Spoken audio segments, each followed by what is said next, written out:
Halo guys, kembali lagi di channel Hairstylist Adi. Di video kali ini kita kedatangan customer yang pengen rambutnya dipotong model butterfly.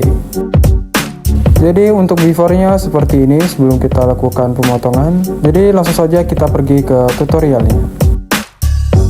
Untuk teman-teman semua yang ingin belajar cara pemotongan model butterfly ini, bisa simak video ini sampai selesai ya.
Jika proses pemotongan telah selesai, langkah terakhir di sini kita catok dan kita beri sedikit styling.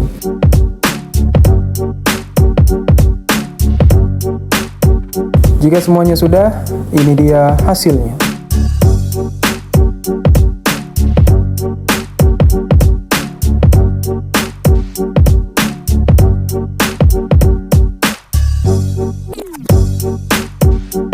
Buat teman-teman semua, jangan lupa dukung channel ini dengan cara like, komen, dan subscribe. See you!